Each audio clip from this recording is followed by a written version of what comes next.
Hi guys, it's Anthony here, or as well as most people know me as the Ant-Man. Just wanted to give you guys a heads up before the episode starts.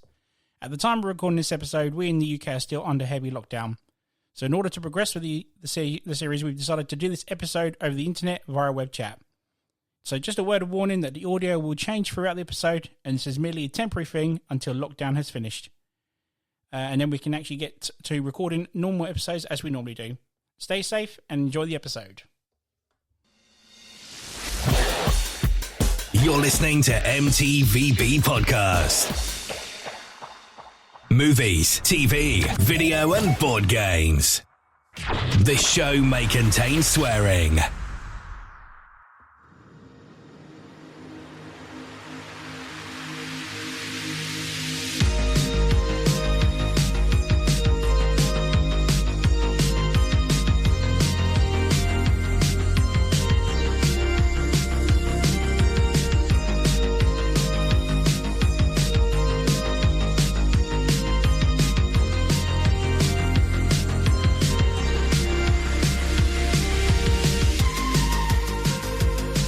Hello and welcome to a brand new episode of the M.T.V.B. podcast, the podcast that talks about movies, TV shows, video games and board games. I'm your host Anthony, as well as most people know me as the Ant-Man, and welcome. This episode is going to be based on board games, and today I'm joined by my very, very own gaming community, or a few guys from the gaming community. How are you guys? Hey guys, I'm good. And if you just like to introduce yourselves around the table for us, please. Yeah, big gal, aka Grey Fox. Hello, it's Little Gal tuning in for another podcast. Yo, what's going on, guys? This is Big J. Hi guys, welcome. Thank you for coming on via the internet again. I really appreciate you coming down. No worries, man. Anytime. Nice to be here, man. So yeah, man, good to be here. So we're here. My finally got my boys, my gaming boys, onto the episode for a board game episode.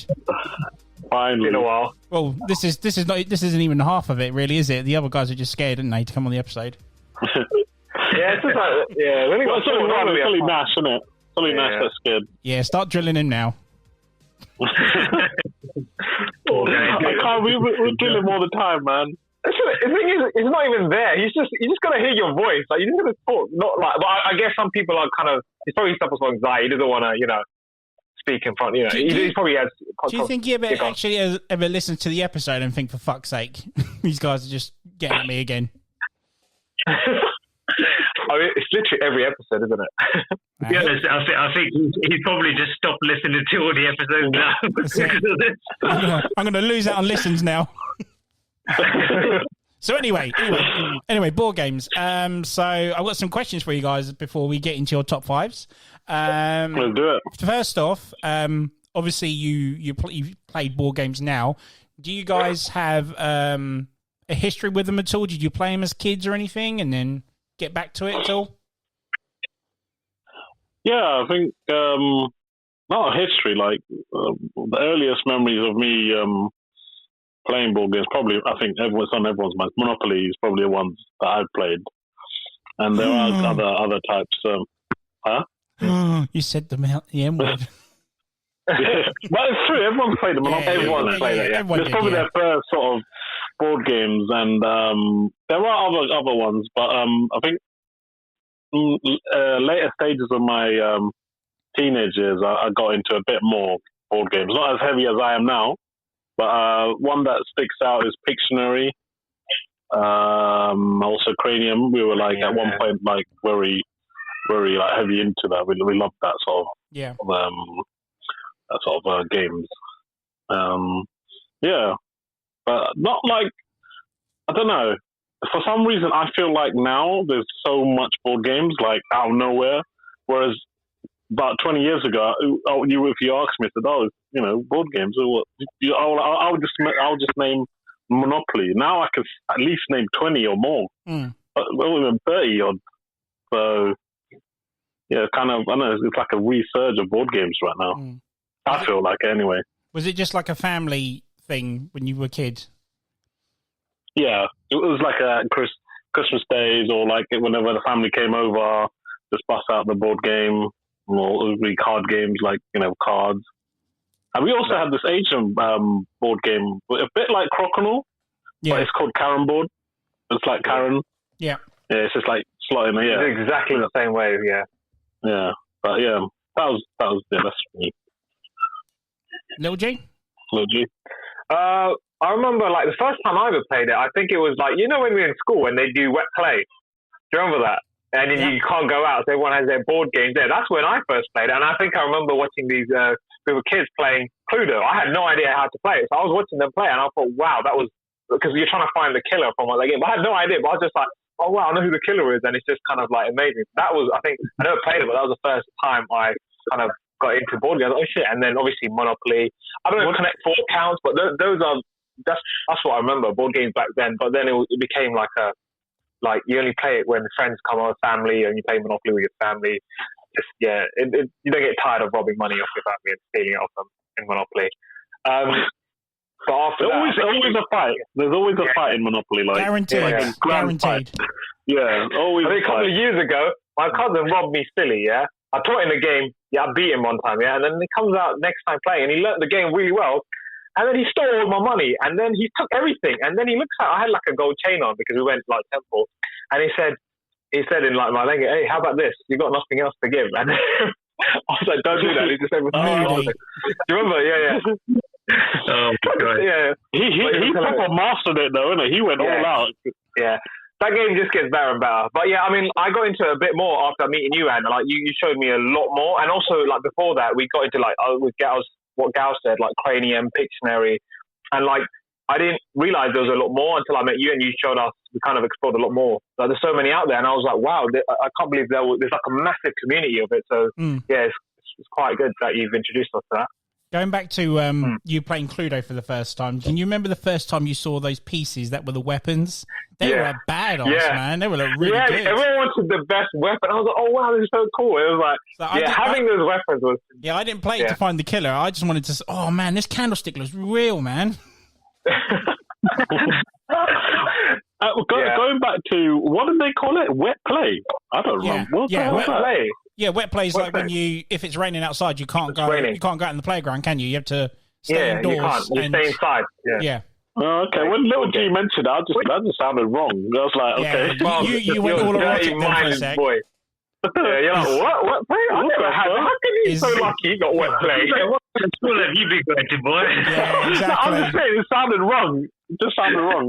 It was wet. Is that what Mrs. G calls it? No, she is primary school teacher. Don't even start that. I love you, my wife. Don't even start that. So yeah, Big J, what about you, mate? Man, I'd say I didn't really get into playing like board games and stuff when I was like younger. It was mainly when I met the Gal Boys. That's when I started playing board games and stuff. And it wasn't even like a main thing. We wouldn't like go out to just start, like, just to play kind of board games. It was kind of like something else that we did in the day that, if we got bored, like watching movies or playing video games, something like that, we're like, oh, we're bored. What else have we got to do? And then we would play like Cranium or play some sort of board game or something like that. And it wasn't until Gal and Gary, a little Gal said, it was till we met you is when we started playing all the different board games, and I realized, man, there's so many different board games out there. Yeah, just the bog standard ones that most people kind of have kind of heard of. And it was like, I remember when we all used to meet up before. You guys used to just meet up to do the video games, and I used to just sit there watching like a movie on my phone or something until you guys were finished. And then I remember you saying that we want to get everyone involved, and then I'm going to bring down the guy called John as well. And then we were like, I'll bring down this board game and we'll give it a go. And I think that was the first time you brought down the Mondo version of the thing, wasn't it? That's it. That was it. We was hooked after that. We were just like, what else you got?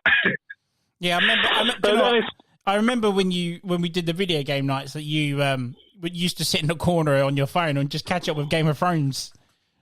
Yeah. I was just binge watching Game of Thrones. I kind of felt bad. It's like, I want to get this guy involved in something, man.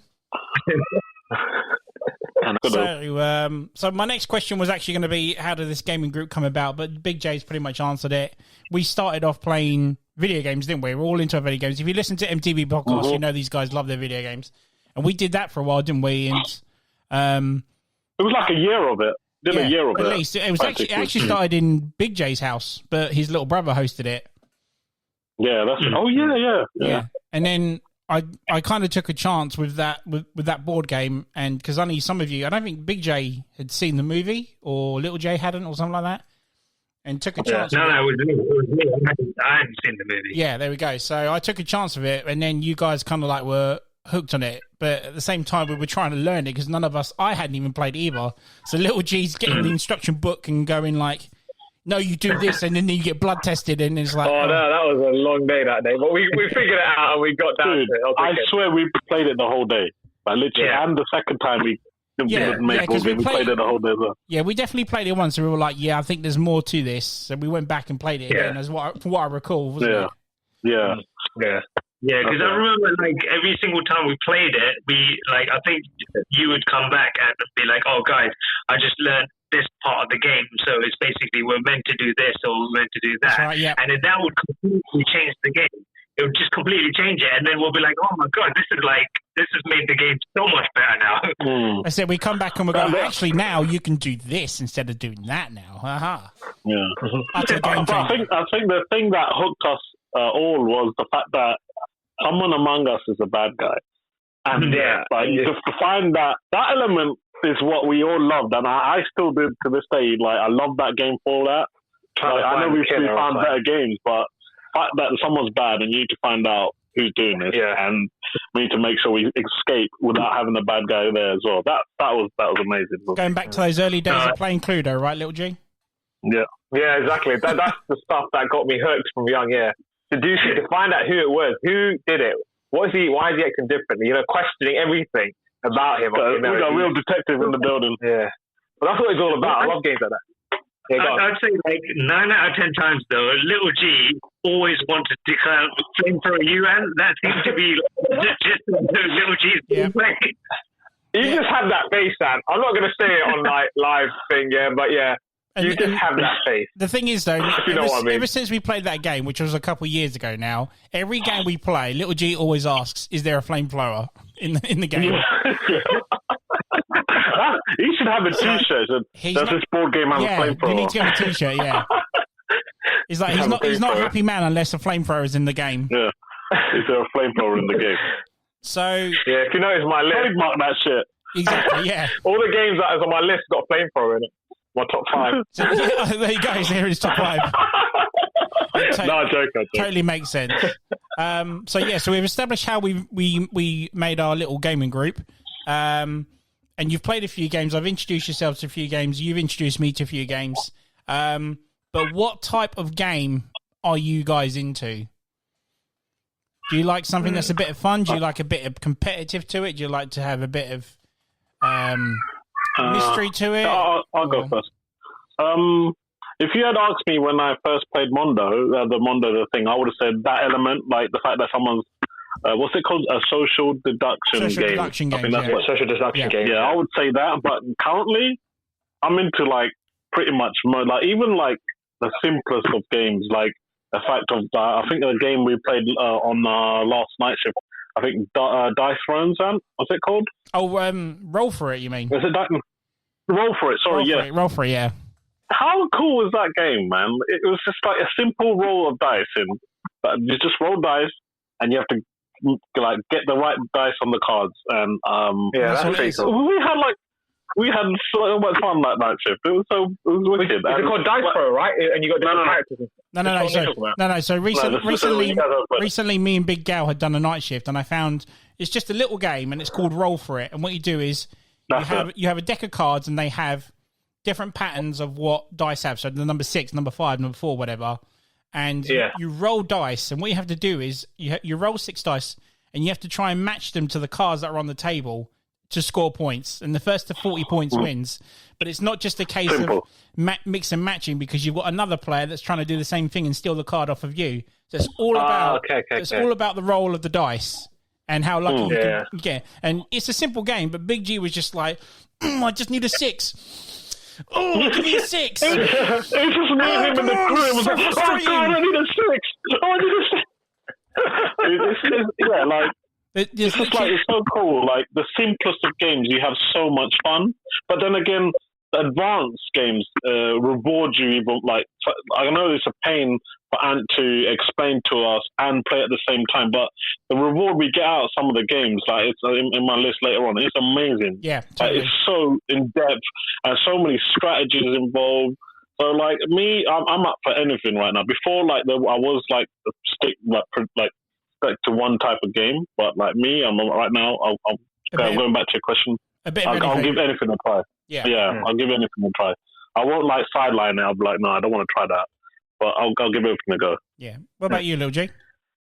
So you said the question was what type of game is your? Yeah. Like, do you have a specific favorite? Do you like Yeah. What I've noticed is my favorite, obviously you guys know, is like social deduction games. Or not even just that, like games which can you can keep playing again and again, and the variations are it's always different. It's not the same outcome, and people are learning, and it's just getting better and better. I like games like that because after a while, even games like, I know Avalon's a card game, but after a while, everyone's got their routine, and it's like shit. But we've rinsed that out. But some games on my list, as you can see, you can keep playing again and again, and it would just keep going on, and you can rinse that out so many times, and you can have so much fun with it. But there's most games I've noticed as we play more and more, it kind of slowly you can see the same pattern again and again. Yeah. So I like games like, I'll tell you my list later, but this is why I like these games, because I can play any time, and I know the outcome's not going to be the same. It's going to be different, or someone's changed their tactic, and you're learning, and you're getting better, and everyone's improving. Yeah. So yeah, I like games like that. So it's not a specific type of game. It could be anything, but yeah, go on, guys. Yeah, I just want to say, like, you mentioned Avalon, right? I really think we are on another level when we play Avalon. Yeah. Like, everyone's game is different on that game. That's how far and how much we played that game. I know you said it's like different, but everyone's game level has changed playing that game. Like, I don't think we're mentioning Big Ray smiling away, bro. I don't know who he is when he's playing Avalon, bro. Like, he will. I can say stuff right now on this, but I can't. But he will. I don't know, man. He's a different guy when he's playing that game. Yeah, I'll take your point. You're right. Like, okay, yeah. Are we including Avalon as a board game or a card game? Or are we including card game? I personally would say it's a card game, but. I say it's a card game. I say it's a card game, definitely. Yeah, because I haven't included that. I just left that as a card game because. Yeah. But yeah, my point was, I'm referring to that, and that game had like so many endless accounts. But after a long, we spent hours and days. I don't know how many hours we clocked onto that, but you can still have fun with it, and the outcome's going to be different. So games like that, I love. Absolutely. I mean, I'm still amazed to this day how we are still friends and still have a gaming community after that game. Yeah, that's true, man. The amount of times we go. I have simply lost my shit just at John for not believing me half the time. It does my nut. It's like, I don't know what it is. I honestly believe John... I don't know. I don't think he knows what game he's playing like most of the time. Yeah. No. But he's just like... When you want him to attack, he's like, no, you know what? I'm just going to stay here. I'm just going to, skip my turn this time. Mate, it's infuriating. He ruins the game. Most of the time he ruins the game. And you're like, John, you're messing up the game. You have to attack. It's like, no, I'm not going to attack. But if you don't attack, you're messing up the whole dynamic of the game. He takes like 20 minutes to do his move. Sorry, BJ, go on. Yeah, exactly. John, that's what I was going to say. It just takes like forever to do his turn, and we'll be playing like a game, and everyone would have their turns kind of like pre-planned, and they would know exactly what their moves are going to be, and then it would come to John's turn, and everything would keep round to off, kind of like, oh, it's funny. It's so funny. Yeah, I'm going to move this to the blue square, and then no, I'm going to. Oh man, this guy, man. And then he would start telling you what he's going to do. Yes. Just do it. Oh, God. Sometimes I just want to get a still chair and bless him. He tries to work it out, but he fails in the process of it. So what about you, Big J? Do you have a type of game, or are you into a bit of everything, or? to be honest, I do like all the games, but I would say my favorite is kind of like the short games that gets everyone kind of involved together. Yeah. So like, although when you play a board game, everyone is playing together, but like certain games you could be kind of in your own kind of zone and doing your own kind of thing, and you might not really interact with the other people because you're kind of focused on what your goals are within that game. Whereas you got short games like Bang, and that game would be like everyone's involved. You're kind of arguing amongst each other. You just like proper, just like having a go at each other. Yeah. Just like, dude, why are you doing this? And you know, it's a proper laugh, and it just gets everyone involved. And those are the type of games I love. That's why I love Avalon so much, because it's like, you know, everyone's kind of like involved with it. Like you're talking to each other and like you're arguing amongst each other, and it's just like, because the thing is, like, you can play like I said, like Bang, Avalon, all those kind of games. Yeah, those short games, and it completely depends on the people that are playing it. Yeah, so you can play a game like, you know, not talk, say a single word, or you can be like how Usler do it, and we would just be like, the banter would be on point, and, you know, we would just be arguing with each other, and, you know, one short game might last a bit longer than it should be, but it's a proper joke when we do. Yeah. And when fights do happen, it's almost as if we're gonna fucking have rockers. Oh mate. Yeah, it's like, why are you shooting him? Why are you shooting me? This guy's the renegade. Shoot him. Yeah. I went off on someone one day. I was like, what the hell is wrong with you? I was like, I had a guy. Who was it? It was a little J. Well, little J or John. I was like, dude, think before you do it. And it's just like common sense. And it's like, you think. It's true what Big Ant says. It's like, how we are still friends. It's amazing.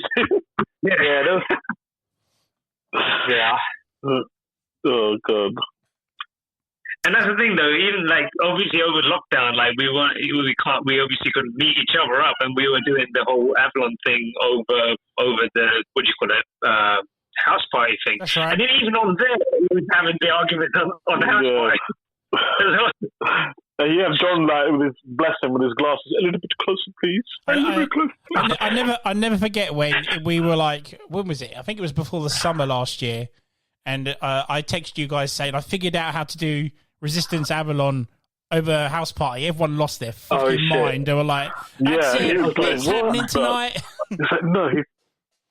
Yeah, dude, those are epic. I remember we designed cards because I didn't have the board, so I wanted you to play so I could watch. So I made little paper cards and wrote a tick. You know how we do it. That was funny. Dude, that first lockdown, that got us through, man, big time. Yeah. It got us through. Yeah, totally agreeing. That was like a good. How long was the first lockdown again? It was like near enough 6 months, man. It was 6 months nearly. Yeah, so, I can't remember. Yeah, maybe 4 months. April till August, I think. So it was a good 4 months. Yeah, good 4 months. Yeah, so that's like 4 months, man, and most people would have just lost their minds. And I literally, it kind of kept me sane because every other day, because we used to do it where we used to meet up to do the whole house party Avalon, and then you guys would do the online gaming the following day, and then day after we would house party Avalon. Yeah, I mean, did we do anything on house party beforehand? I can't remember. Yeah, we did. I think you played. I can't remember the name. No, we where, did. Like you spin it. You spin something. Yeah, we did but before that, I think didn't we do like some quizzes or something, or pub quizzes or movie quizzes? Yes, we did. Yeah. Quizzes or something. Yeah, and then we ran out of ideas. So I was like, "Fucking, I need to figure out how to play a board game over the internet or card game, should I say?" So yeah, we literally sat down and just figured it out. Yeah, and then I got those Lancelot cards from Canada, and I was like, "Holy shit, we got a game changer now!" Yeah, that was a game changer. Oh shit! So yeah, so back to the next question. So you're into any type of game, really, but is there a part? How do I word this? Is there part of board gaming that you're not a fan of, or it kind of turns you off from a game? For example, if a game takes too long to set up, or if the theme of the board game, like for example, if it's set in medieval times, or if it's out in, futuristic times, is there anything like that is a no-no for you guys at all? Go on then. Go on, you go first then. Oh, for me, it has to be like setting up. I mean, I appreciate games which are long, but it needs to be worth the time. So like, I'll give you an example for Nemesis. It's a fairly decent game, but I don't feel like the time to set that all up and to go through all of it's not. And I don't get enough. It's a good game. I'll say it's an average game, but I don't get enough excitement out of it. It's just not worth the time of all of that, you know. And yeah, I'll go on to Jacob. I was just gonna say, but you know, I'm not gonna agree with you, Little G, because the thing is, like, Nemesis is hard to set up. But to be fair, we've literally only played it like what was it? Twice we played it. Twice. And first time around, Ant was still learning the game because he played at his friend's house and then he was showing us. And then the second time around, we were still learning some of the rules. I reckon if you play it more and you know all the rules, it will probably be the same as any of the other big games. No. But even then, I feel like it does lack something. It doesn't lack that replayability. You could play it once a couple of times, but I think it's flawed. There's a certain flaw in that game. I did tell you, it's like you can't trap. There's a technical. You can't trap each other. You're limited to what you can do. So I can't betray Ant. I can't do that. The only way I can betray Ant if I had like that grenade, but I can only do it if there's like an alien in that room, and I'm like, that's a bit stupid. You can't really betray each other, and it's kind of defeats the point of because you're trying to get your objective done, and to kill one of your objectives was to kill player one, and you can't do that quite easily unless you blow up the ship. The only way to do that is literally go to the front. To basically self-destruct the ship, and then you get out, and then anyone left on the ship dies basically. And but you did though. The second time we played it, I think it was you who was the bad guy, and you literally like unleashed those aliens like everywhere. And we were like, dude, why are you doing this? And then we found out that your thing was to just literally sabotage. Yeah, but I don't think you can do that. There's still limited to what I can do.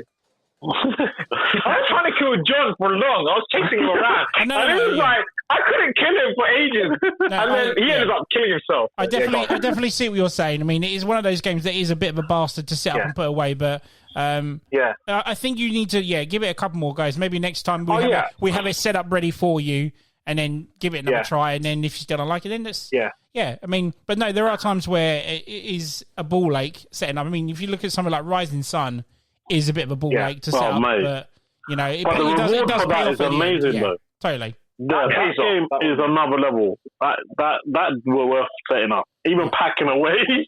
Yeah. Oh god, yeah. Yeah, totally. It's effort. Yeah, I mean, for me, I'm happy to give everything a go, but I think it's. I'm sure you guys might agree on this one. It's the rules, learning rules sometimes is a bit of a turn off for me. Oh yeah, when it comes to games, it's like it's like Big J. It's like Big J was just saying about Nemesis. How the last couple of games we're still trying to, there's still times where I forget because there's so much to learn, and sometimes we don't get the full extent because we've either left this out. Like I think didn't we play? We played like Fury of Dracula once, and then we found out we weren't actually meant to travel at night time, but we were still doing it anyway. But, but now you go back to that, we might be like, oh, actually, we know this now. We might have a better time, next time playing it or something. So, so yeah. Go on, sorry. No, go for it. Answering that question, I think like for me, like I'm touching up on Nemesis, Little G. I think the Big J is right. I think we haven't played it enough, and I think it's really hard for like I said it earlier, like was for someone to explain the rules and try to play it at the same time. Oh no, I'm not putting you down in any way. But I did read the rules as well. Nothing down to Ant. I agree. I definitely agree with the fact that we haven't played it enough. But even I was reading the rules after, and I was looking at stuff. Certain stuff we are still limited. Yeah, I definitely know there's a lot we didn't follow the certain rules. I get that, but I'm saying the game is a bit flawed. So technically, you studied the game, yeah? That's what you did, isn't it? I did it. I did. I took the rule. The rule book. I was just reading it, and we couldn't do certain stuff, because we used to like betrayal. The whole point of it is like you just want someone to affected. That's what you want, isn't it? I didn't get a bloody flamethrower. That game, that's why I got on my list. Didn't have a fucking If that game had a flamethrower, you would love it, wouldn't you? Yeah, maybe. It does have a flamethrower in it. It does have a flamethrower though, yeah. But you're limited. So going back to Ant's question, my thing is turn off is like I got two. One, yeah, I think setting up is can be a pain and packing up, but we've already touched on that. My other thing is like it's not a dig at Goku. Like it's not a dig at him. I know he's probably listening. Bless him. Like if someone is not like all of us here, like we love playing board games, right? But if you have one person that's not with it and he's kind of like this, bless Goku. I don't mean to have a dig at him, but okay. Apart from Goku, certain games. You're talking about certain games only. Yeah, certain games. Yeah. Yeah, if you're not paying attention or if it's not your thing, so say imagine all four of us playing and then we have one extra person who's just along for the ride and he's not like really into it. It kind of can be like off-putting if you understand what I mean. Especially if we're all taking it serious, and then when it comes to his turn and he's meant to do something, and it's not like it's not part of the strategy, and you're like, oh man, you can't read that guy. You know what I'm saying? Yeah, because he's not playing. Big J. Yeah, I gotta agree with Big Gal as well. That's probably the biggest thing for me that puts me off of not a particular game, but when we're playing a game, it's like, because I like pretty much most of the games that you've introduced us to. And the thing that annoys me is when we're playing and it's people on like not in the game and they're just doing their own thing. Yeah. And and the thing is with Goku and John, both of them are notorious for doing that. When you put them together, they just and chat away. And like I remember us playing Rising Sun, and they were both teamed up as a team. And the game was it took so much longer because every time it came back around to John and Goku, they were just not prepared. Everyone had their turn, all their strategies ready. Yeah. You turn around and get to them, they're like, John would be like, Goku, what should we do? And then Goku would be like, oh, John, what should we do? And we were just sitting there going, yeah, take some more time and discuss. Yeah, wait. It adds it longer to a long game to set up. It just makes it worse. Like, what the fuck? And you know what? Especially when it's like you want to do your move, you've got yours planned out, and they're like, this guy's not with it. He's like, again, like it's not a dig at John, it's not a dig at Goku, but it's just those things. Like it's a distraction. It's a distraction. Part of the board game. Apart from that, I love the guys, Yeah, because I think we played. I think the last time we did a games night, I think it was like in December or something. We were playing a certain game. I won't say it because it might be on your list. And it gets to a point where it's John or Goku now, and you're like, you're literally timing their turn now because you just want to get it over with. So I think Little G got his stopwatch out. Yeah, I got pissed. I was like, no, I'm timing everyone. Like every single person. If you're longer than 30 seconds, because it just goes to show like how passionate we are about how serious we take it, Yeah. But it's like again, it's not a dig. It's bless them. They says different people, take games differently. Yeah, but it's not that. It's certain games. It's not most games. It's fine. But if you're playing a certain game, I won't say games, but like certain seasons. There's some on my list. They're quite serious. They're not serious. Like you have to really focus and pay attention. And if one person doesn't. Yeah, if I'm making this strategy and the best thing for this person to do is attack this person because it's common sense and he doesn't do it, it's just, what are you doing? You're messing up my thing and you're messing up yourself.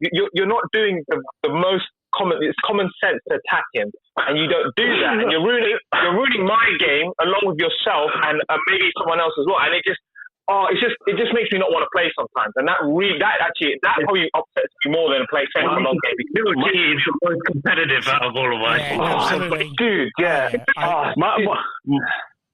My question is, Little G, would you say this the same if Goku and John were on the show? Oh yeah, I'll tell them. I told them that. I said, you guys are listening to this, though. You guys are sometimes, dude, I just want to get like a steel chair, just smack it on your two backs, like, smack those guys, man. Stuck. Yeah. No. They're blessed. I love those guys. I'm joking. It's just when you're playing a pen, I play to win, man. Whatever I do in anything, in sports or games or whatever, I play to win. Yeah, and if someone's messing up my game because they're not playing to win and they're not thinking, then it's like, why am I playing? There's no point in playing. There's no point not playing. I think you Yeah, that's the thing, though. You need that type of mentality for it to be fun. Because I could see where, when most people, there'll be people when, we're talking about our little group at work or something. Some people have like a negative kind of way.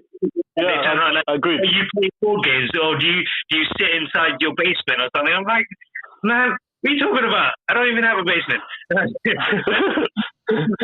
It's weird how you mentioned board games and people take it to a different alternative. Like, oh yeah, so you play Monopoly, you play Cluedo, and I was like, no, mate, we play something completely different and something more immersive that gets us into a game. Like you've just heard Little G. He is the most competitive out of us. I love how he just gets into it. When he picks a character of that board game, he is that character, and he's like, I want to figure this guy. I want to figure this guy out. Yeah, again, like Sorry, that's what I'm saying. It's basically up to the individual people who play board games. If you've got people sitting there, no, you go first. Oh no, you do this, and they giving up for each other, and no matter what game you play. But if you've got characters like Little G in it who are like proper competitive, and he's not going to let you win no matter what, then it becomes more interesting. You know what I'm saying? Yeah, I think as on the whole, like, I know we got to respect that there are different type of players. Like again, like no disrespecting anyone, but again, there's just sometimes it's down to the board game. Yeah. It's down to the board game. Not the player. It's down to what board game piques people's interest. So yeah, it's quite funny how. I feel fired up right now. You mentioned Goku and John earlier, Little G. It's kind of funny how when they teamed up to play Rising Sun for the first time, that they were the clan that can move anywhere on the board, and they just stayed in their little corner. No, John, you get me? You know what I'm talking about? You understand what I'm saying? I'm like, oh my god, like you just no. Literally John anywhere on the board. Later on, and he just stayed in his corner. No, I'm not going to attack. Because he was that clan both times he played. First time around, he didn't move anywhere. And we were like, oh, yeah, you can move about on the ball any way you want. That's your ability for your clan. Yeah. And then he's like, oh, is it? Oh, I didn't know that. And then next time we play, he's got the same clan again. He has the same thing again. So it's like playing Monopoly and not charging someone rent. Oh, no, he doesn't have to pay rent. It's fine. He doesn't have to pay me $1,000. Let him carry on. That's what he's doing, basically. He's been like, right. Oh, bless him. Guys, we love you, honestly. We love you guys. It's a good way how you put examples from Rising Sun to Monopoly, Little G. It's incredible, mate. But that's exactly what it felt like.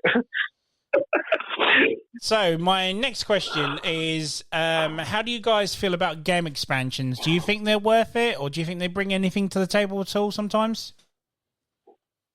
I'll go first. Go. Good one.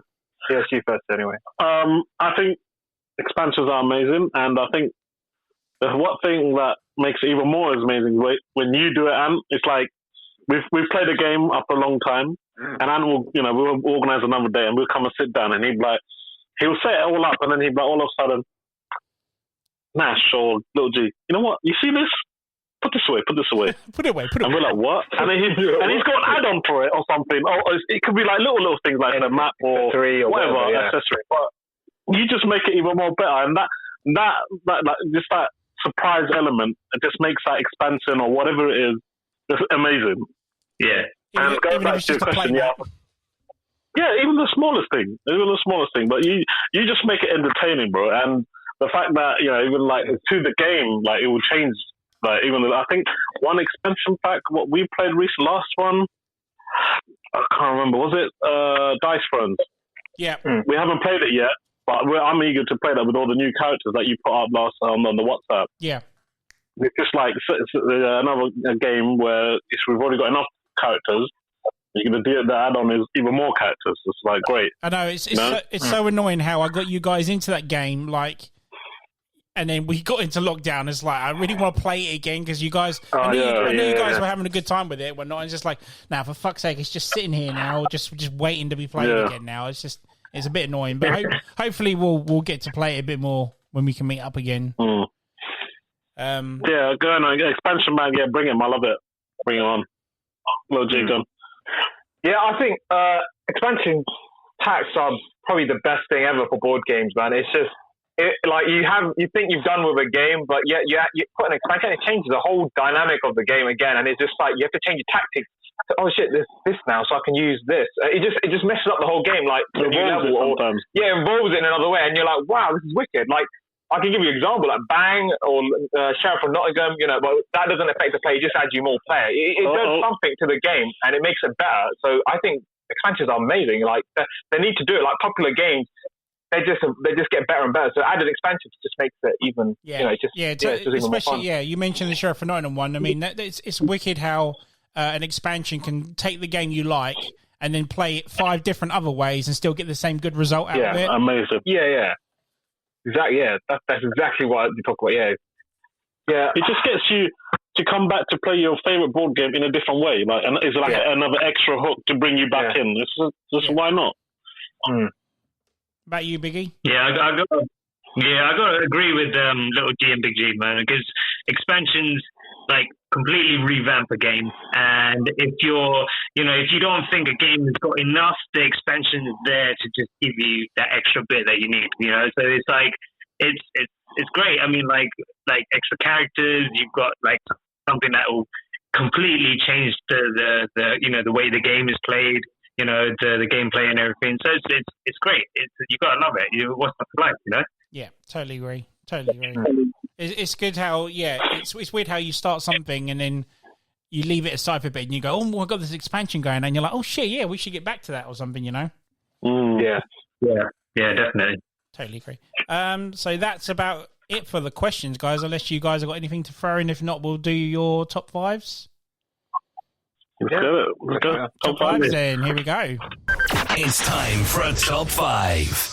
So we know previously from an episode of season 1, we already know what my top 5 is. So we're just going to go straight into these guys' top 5s. Now, before we do that, I just want to say that we've only been doing this this board game community club that we have for a couple of years now. And we're very limited to what we've been playing.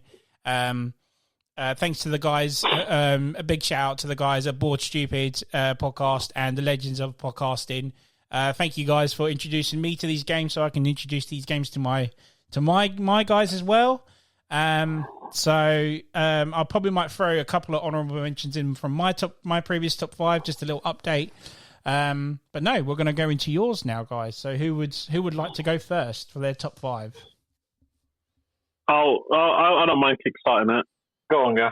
This one's a bit of a surprise. I think we've only played this once, and it's made my top 5 because I've been dying to go back to playing it again, and it hit my number 5 spot, which is Small World.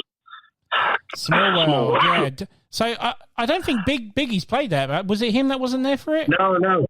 Yeah, I wasn't there for that day for that game. Oh yeah. I thought it was Little G that missed it. Yeah. Yeah. So explain Small World, what it is. So basically, it's like I'll explain it and then I'll go in depth with it. When I first played it, the vibe I got was Heart of Stone. It's a game on the phone. Civilization, for some reason, and a bit of World of Warcraft. And that are those 3 things I like in gaming anyway. And this game almost had all this in it. And what it is like you have a different sort of enemies, and you have to take over the territories, isn't it? And that's right. Yeah, and then the group and each character have like different abilities, and then I think you can swap your characters as well later on, depending on what sort of cards you see on the side where you can like swap over. Yeah, and it's just like obviously I've only played it once, right? And it had like a huge impact on me for some reason, and I love it. Me personally, and I'm dying to go back to play. And I've spoken to that, and every time I see more, I'm always forward. Yeah. I'm even considering buying like this like limited edition version, but I'm holding back.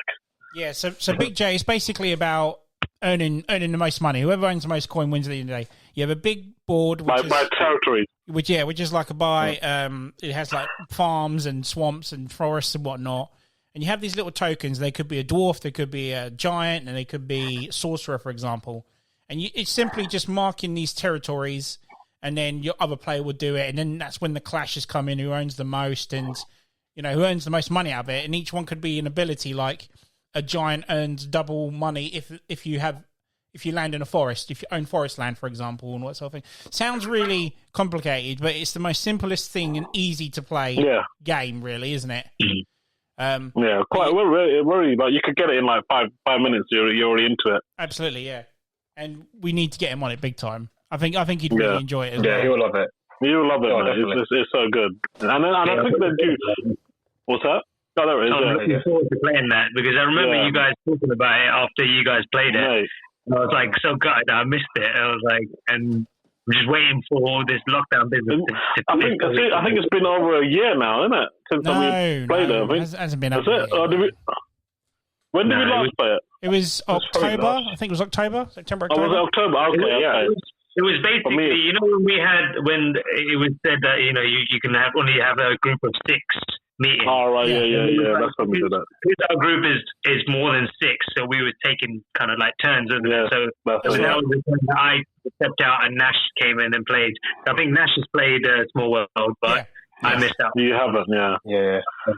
So just going back, I think for me, just like I said, it kind of hits all my sort of categories. Simple, the art design of the game's amazing, and because obviously like reflects on a lot of other video games I've played as well, and that's why it's in my top 5. And obviously considering I've only played it once, I'm dying to play this game again. Do you think if you played it a bit more, it might have been higher on the list? Possibly. Yeah. Possibly, yeah. Possibly. Definitely, not quite, but possibly. Possibly. Nice. Good choice, sir. Little G, number 5, sir. Mine is Mansion of Madness. Yes, good pick. Yeah. The reason why I think I put this on the top, because I wasn't thinking, but I really, really enjoyed it when you brought this in, because I've always wanted to play Dungeons and Dragons, but it's just you can't. To play that game, you need to create a scenario, and it's a lot of effort. Whereas this it's kind of similar to that, but a lot shorter. It is a long game, but it's not like Dungeons and Dragons takes the whole day. It takes hours. Like a whole scene can go on for ages. But I felt like this kind of imitates that in a shorter version, and you can actually see it. And you're playing a story. It's like for people who haven't played it, it's like an interactive board game. And you're playing as these characters, and it's literally like you're moving your pieces and exploring while looking at the monitor on the screen and saying what you want to explore. So at the same time, there's a story going on in the background. So I think that's like bloody amazing. And I think one of the scenes we played was like we found out what was going on about the cult and stuff, and I was like, oh, what? I didn't expect that. And it's like, I enjoyed that a lot, and I think it's something different from what we normally play. And every time we do it, we got again, they got all these different expansions. I want to play all of them. It's just like loads. And that just excites me because like we're not going to have the same outcome next time, because I'll be like playing this one. Oh, let's try this one. And it's just endless, different opportunity, different encounters. Yeah, and I would have had all the expansions if it wasn't for a certain person in our group. But never mind, that's a different story. No, we have to talk about it.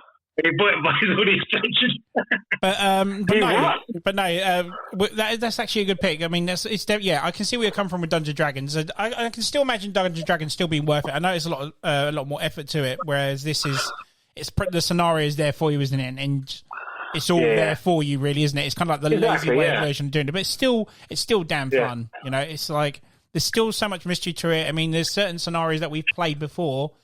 But if we go back to it and move our characters differently, will we get a different outcome as well? Exactly. Yeah. But so no, that's a good point. I didn't expect that to go on there. I kind of, when I introduced that to you guys, a couple of friends of mine showed it to me, and I really wanted to get you guys into it, but I wasn't sure if it was going to be your type of thing, because. I think I think we had not long come away from only playing Nemesis a couple of times. I'm like, now I'm showing them this other big board game that kind of builds its way on there. And I was like, I'm not sure if these guys are going to be into it, but it's obviously made an impression if it's in your top 5. Oh yeah, I enjoyed it. I love stuff like that. I love like working together to like do something. It was a team effort as well, kind of like. So I enjoy that, and it's just like. Hold on. Did you say working together? Yeah, I do like my team. Yeah, I do like working. This guy would stab you in the back when he gets a chance. I don't like if this game had that element. Oh yeah, it would be a number one, bro. Yeah, but no, it's good. It's good. It's a story aspect, and it's just like the mystery of it. It's different. And it's like, oh shit, you're not expecting something to happen. Oh shit, how do we do that? And where do we go? It's like we're all exploring the place together. It's pretty cool. It's like and the way it's told, the story as well is pretty cool because just like I said, like it just does it for you, simple, like, and you can visually see it as well. It's like a bonus. It's quite good. It's kind of cool how you kind of puzzle solve at the same time because you're writing down clues. It's like, oh, didn't she mention the year 1912 or wasn't the door combination 564 or whatever? And And the recent expansion I've got is completely different. It's actually not in a mansion this time. You actually go in underground tombs and stuff like that. And quite looking forward to playing you guys with that one. It's And just one question: what expansion pack are you missing? I'm missing Horrific Journeys because someone decided to buy it, bring it around my house to show it to me, and then take it back to his house instead of leaving it here. Was that John? But we won't mention who it is. He knows what he's done. And hopefully that gap in my shelf will be filled up by the end of the lockdown. Let's hope so. Anyway, why buy an expansion pack to a game that you don't have? This is the question. Big J, what's your number 5, sir? Bless. So my number 5 is Crokinole. Yes. Oh, nice. Yes. I freaking love that game. I'm glad you mentioned that again. Yeah, they're nice. I love that game. I mean, for anyone who doesn't know what Crokinole is, I don't know where is Crokinole from? Canada. Well, what country? Canada. Okay, Canada. Yeah, I love Canadians. Good job. That's how he describes it. So Crokinole is basically it's from Canada. Good job. Hold on. It's kind of like a board game with what do you call it? Like it's like a circular board.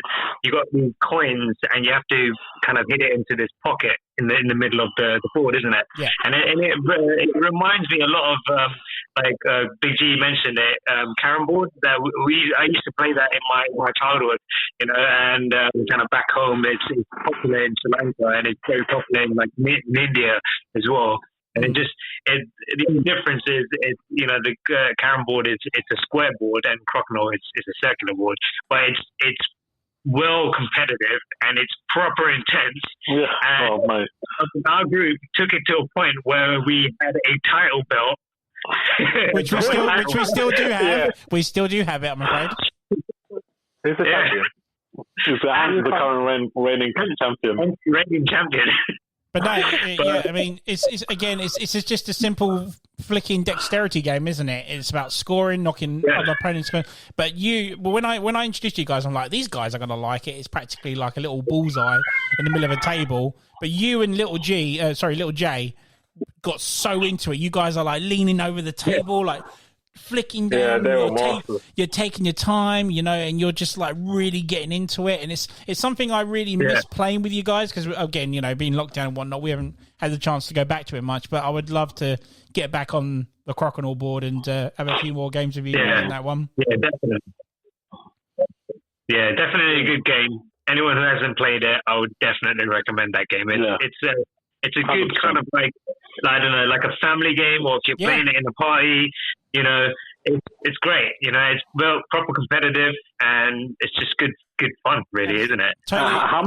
Totally agree with you because I introduced it to my dad in this last summer, and he's hooked on it now. He's like, I can't go around my parents' house without my dad sending me a quick text message saying, bring the board, bring the discs, I want to play. Does he have a title belt as well? No. But my brother-in-law, right? He's like Little G. He's just so competitive when he gets to it, and he was just like, it's like, fuck's sake, I can't believe I missed that. It's just, I just love how the simple just flicking of a disc gets people so into it and so engrossed and You know, it's just so much fun to play that game, and it's just a simple thing as well. That's what I love about it. Simplicity, but it's skillful at the same time. Yes, absolutely. All with a flick of finger. All by flicking fingers. Yeah. Do you think Courage will use the thumb? Do you think Courage will use his thumb? He'll use his thumb. He's beast of a thumb. He'll go like. I know that is a. Yeah. It's a good choice, sir. That is a good choice. Big G, what's your number 4, sir? My number 4 is we've played this quite a lot of times, and I'm going to say it first. It's Dinosaur Island. Yeah. And it's practically Jurassic Park, building your own park with dinosaurs. That's my number 2, by the way. Yeah. Oh, we can go into it together. Yeah, go together. Yeah. It's your number 2. Wow. The reason why I said. Yeah, I enjoyed that game. I don't think we played it enough. Yeah. But I thought, so I definitely for the first. Oh, is it number 3? Okay. So all join in. We're going in on that. I personally love, from the detail to the I'm a huge dinosaur fan. I know we all are, but I like the box design. Like, it's just so eye catchy. Yeah. Like, it's so colourful. But I love it, and then all the boards, everything. The design is so amazing. The amber dice I love as well. Yeah, amber dice. Yeah, that says throwback to Jurassic Park with the little thing inside it. Yep. So even to the fact that you need, to get all the DNAs to build up the dinosaurs you need, and all the perks to, there's so much to explain. The thing is, this game is like one of those games. Yeah, it offers so many different ways of earning points, and you can, you might go one way, you might get the biggest dinosaur, whatever, but it costs you a lot, but it might reward you further down the game. I might go with smaller dinosaurs, and it's just which is going to work, and it doesn't always work out to plan. Like, one game I might win with those small dinosaurs, the next game I won't, and it's just you have to think. It's a lot of strategy, isn't it? It's like a nice game, and it changes all the time. It's a game again, like what you said, Big G, a little G. It can be different every time. Exactly. You might not get the same sort of cards that you had before, but you have to change your strategy in game to adapt. Yeah. And what I love is again, most of the games do it, and this is one of them. Is you're like, oh man, I really hope you're say someone's in front of you and you're next after him. I really hope that it's got. I think it's called a shopping system. Isn't it? It's the market phase. Yeah, market phase. And you're like, you've figured out a strategy, and you're like, I need this. I just hope no one clocks on, and you're like this, and you're like, and then all of a sudden, someone buys it. Like, someone like John. Yes. And you're like, Jesus Christ, he's not even going to use it. Yeah. He won't even use it, that's the thing. Yeah.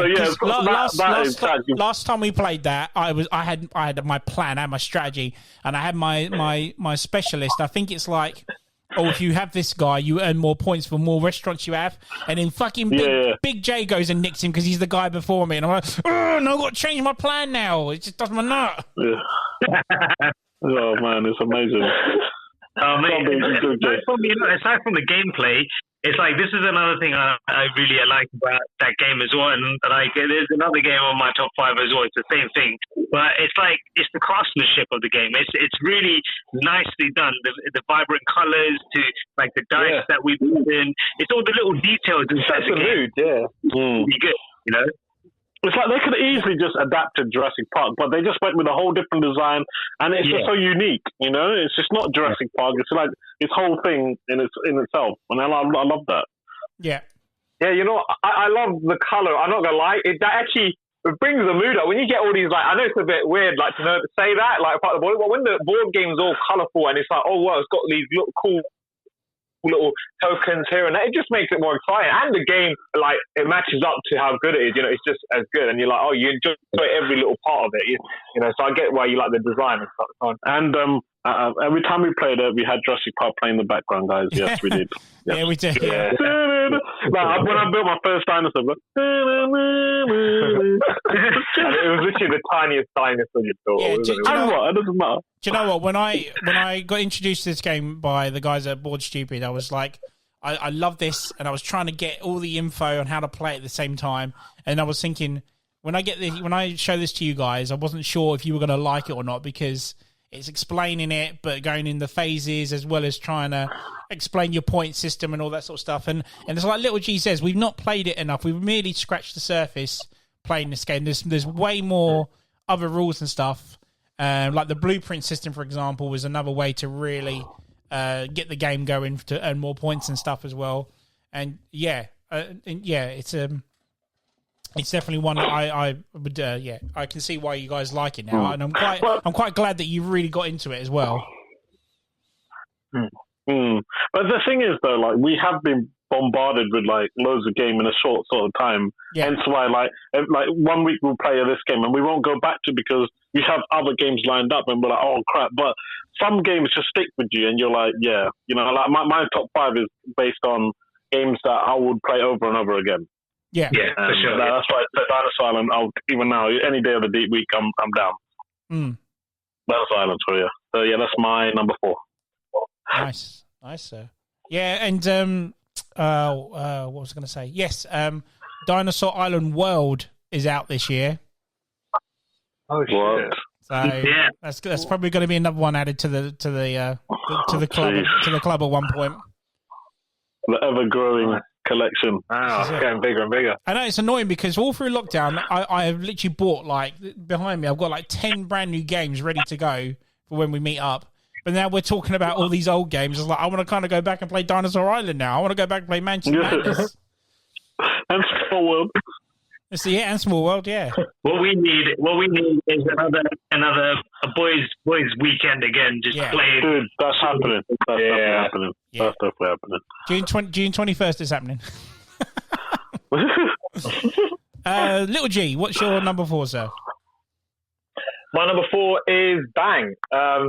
It's one of bang, bang, bang. This game is wicked because you can, like, I love when we put. I think Big J, you were saying, like, I love games where it has, like, you can have everyone play in it, and this is one of those few games that allow that. The most, like, normal, they have like 5 or 6 players limited. This game is one of the few that allows 8 players. Is it 8 players? Is it more than 8 players? I think. Or is it 8 players? So we literally, the whole group is 8. I think there's 8 of us, and literally that's what we can all play in. So I really love that part. But also, it's just the game keeps changing every time. Like, you can be, what's it called? Can be an outlaw. You can be the sheriff, or you can be the, what's that last thing called? Deputy. Deputy and renegade. Renegade, yeah. Yeah, so it could change, and whoever plays the sheriff, you know, you could be like, you could be the dumbest sheriff, and I'm not going to say who, and you won't know who your teammate is, and they're giving you all the lives you can. They will never figure it out. But it's funny because you can fake to be you could be the deputy, you could be the outlaw, and still act like you're the sheriff trying to help them out, or the deputy trying to help them out. But yeah, it's amazing. That game is like I said, it's all about replayability. You can constantly play it, and the outcome will always be different. And that's also one of the games that we're talking about, expansions. Again, that had an expansion, and it just adds a few extra dice and extra character cards. Makes a massive difference. It actually changes the way you play. And two separate set of dice, isn't it? So you get to with the expansion, you get to pick one or the other. One or the other. Yeah. So you've got one dice there. So you can be a defensive player, or you can attack and play. The problem with that game, though, Little G, is that we all suss out easily that who you are, because you keep giving the sheriff health, and it's like, yeah, mate, who's the renegade now, eh? You know what? With games like these now, I can't play anymore because I'm always like put down as the villain. And little Big J gets away with it, and he's the new me, I guess. It's because It's because when you give the health to the sheriff, you do like this crafty little smile. You can't hold it in. You do like this little. I don't do that. I don't do that. I think you guys just have it in for me, and you just play off, oh, he must be this or whatever. And it's just like, I can't win with you guys. You just assume one thing, and that's it. Yeah. Do you feel that? Do you feel that Bang is essentially something like Avalon, just with dice, though? Yeah, I think it's in a way. Yeah, but it's like it's technically like Avalon. It's definitely like Avalon. It keeps changing. Yeah, it's got. Yeah, I could say, yeah, it definitely is. Yeah. You can never thought of it like that. Yeah, that's true. With the dice element to it. Yeah. Yeah, I mean, definitely, 100%. it's definitely a board game. I'll definitely go with that because you've got the elements of the arrows and the bullets as well. But if you think about it, it literally is just Avalon with dice. If you to a degree, because you're trying to suss out the deputies. You're right. Yeah. Yeah, and I think that's why Bang has that little extra element to it because you're rolling dice constantly, but you're trying to do more at the same time. You're trying to you protect your sheriff, or you're trying to figure out who the other deputy is. Because let's face it, it's never Big J. Big J is always a renegade. He's a little shit. You Oberon piece of shit. Oberon. But no, nice pick. Nice pick. I didn't think that was going to be in your top 5, to be honest. But yeah, good pick, sir. Yeah. Biggie, what's your number 4, sir? So my number 4 is Rising Sun. Yes. Oh, you get that is my. It's that's my number 3. Amazing game. It's a game just basically set in Japan, and it's my number 3, by the way. Sorry. That's fine. Yeah. So join in after. Number 3. Yeah. But it's like I said, I mentioned before, some of the things I really enjoy about games is not just the gameplay, but obviously how the aesthetics of the game and how the game is set out and the board, the characters.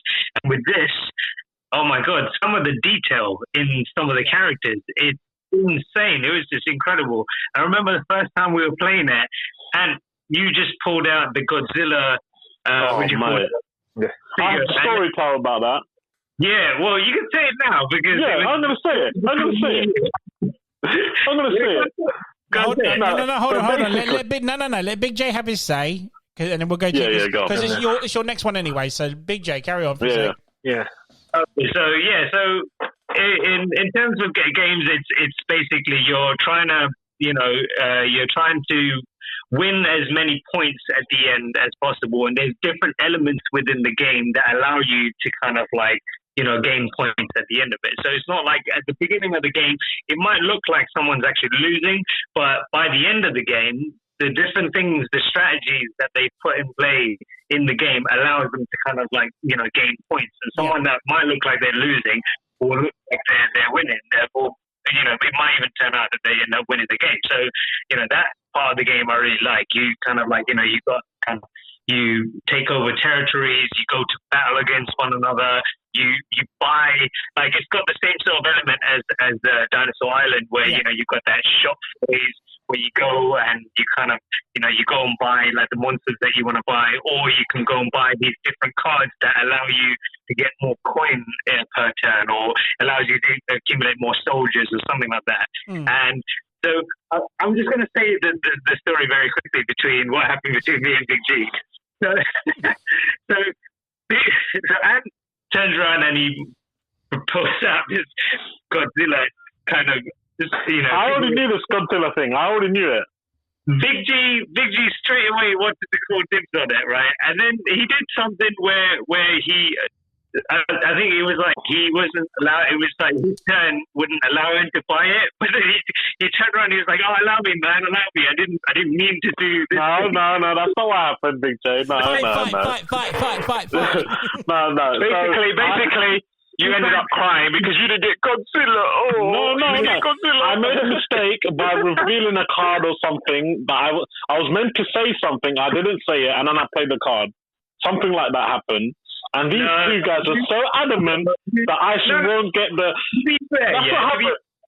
Listen, if it was anyone else, say if it was John who turned around and did One at a time. Be like, no, John, you can't have it. But it's because Big G was just he wanted that figurine so bad that he turned around come on, guys, I didn't know that this thing does that, and that's why I played it.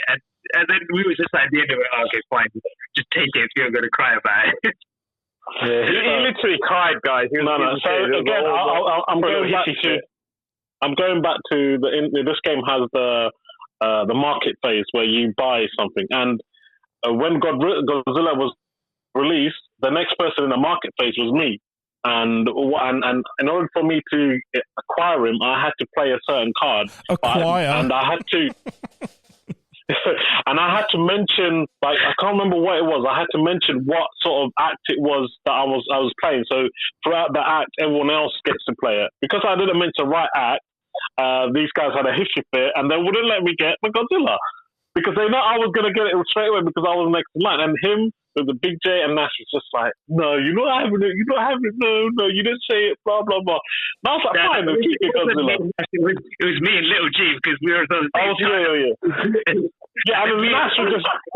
Let's just round this guy up, yeah. Let's just, like, try to point him as much as possible. I thought it was Little J as well. You have to... Little J was John.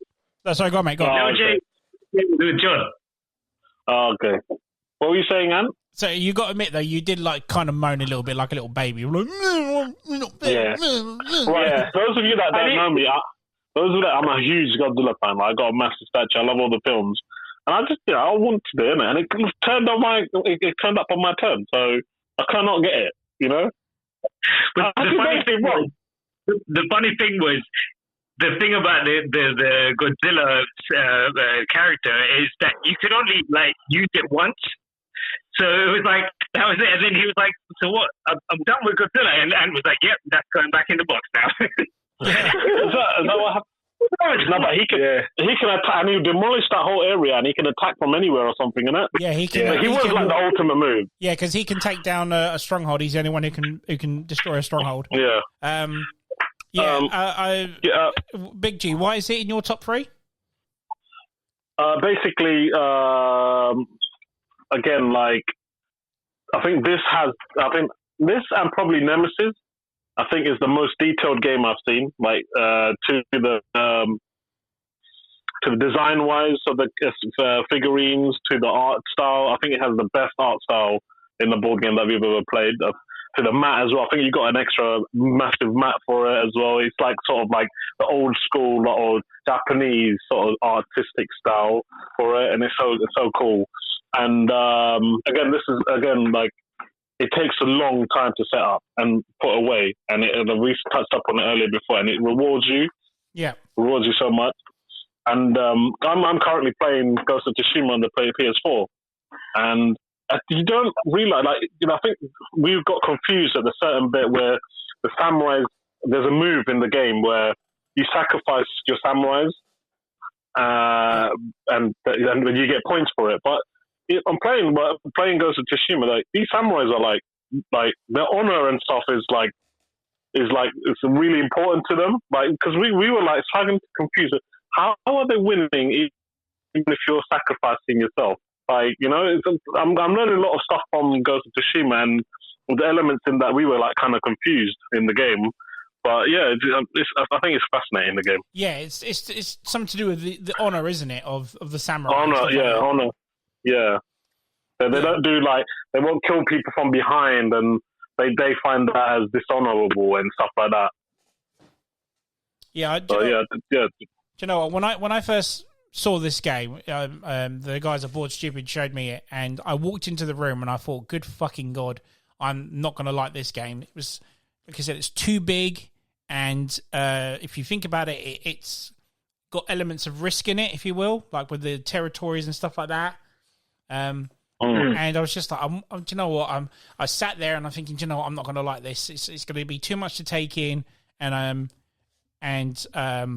I just probably won't enjoy it as much. And when it got into like what you guys have pretty much described as the characters, the figurines, the gods, the monsters, the market, the fact that before you have your battle plan, you can go into. Do you remember the T phase when you can team up with someone else? Another clan. Yeah. It's like, thank God I don't have to do this all on my own now. I can actually team up with someone for now or whatever. And I just thought, you know what, I love this game, but I don't know if the boys are going to like it as much because it's going to be a lot to process at the time. But then you guys, like you said, you highlighted it, like you really enjoyed it, like the art of it and everything. And I'm really glad that it turned out to be something you guys really enjoyed, to be honest, and something you're willing to go back to. I think there's a similar game I think you introduced after Blood Rage, and that's basically like a bit simplistic version of Rising Sun.